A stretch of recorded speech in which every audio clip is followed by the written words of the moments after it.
여러분 안녕하십니까? 내외방송 뉴스입니다.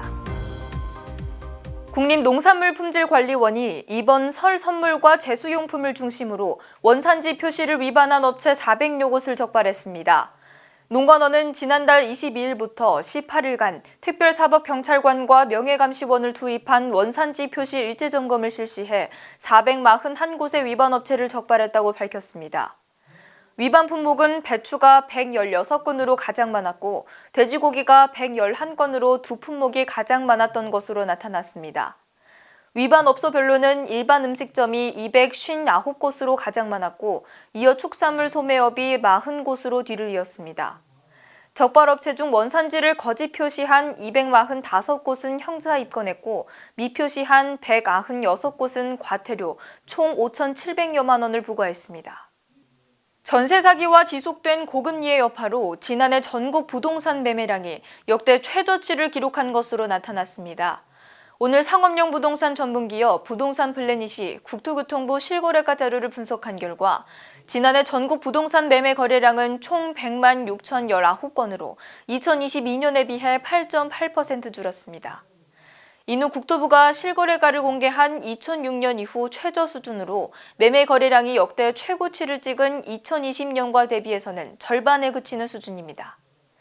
매매 거래는 계속해서 감소하는 추세이며 매매 거래 금액도 3년째 감소해 305조 259억 원까지 하락했습니다.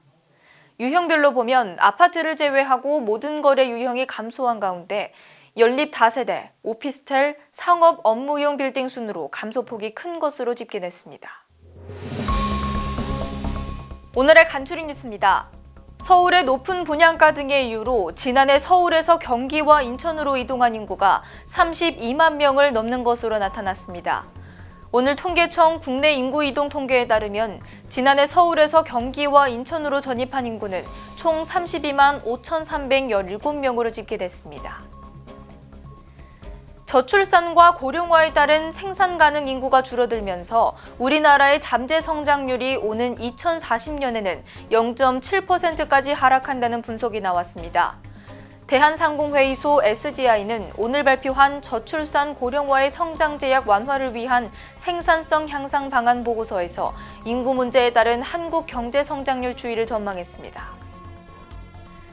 지난해 한국의 경제 성장률이 25년 만에 일본보다 뒤로 밀려난 것으로 확인됐습니다. 일본 내각부는 오늘 지난해 일본의 실질 국내 총생산 성장률이 1.9%라고 발표한 가운데 일본이 한국보다 0.5%포인트 높은 수치입니다. 오는 21일부터 영세 소상공인들에게 연간 최대 20만 원을 지원하는 전기요금 특별지원 접수가 시작됩니다. 중소벤처기업부는 이와 같은 내용의 소상공인 전기요금 특별지원 사업을 오늘 공고했습니다. 빠른 뉴스 행복을 주는 내외방송 차이스더입니다. 안녕하십니까, 차이스더입니다. 내외방송의 더 많은 영상을 보고 싶으시다면 오른쪽에 있는 구독하기 버튼을 눌러주시기 바랍니다. 알림 설정까지 완료하시면 영상이 올라오는 즉시 확인하실 수 있습니다. 저희 내외방송을 시청해주셔서 정말 고맙습니다.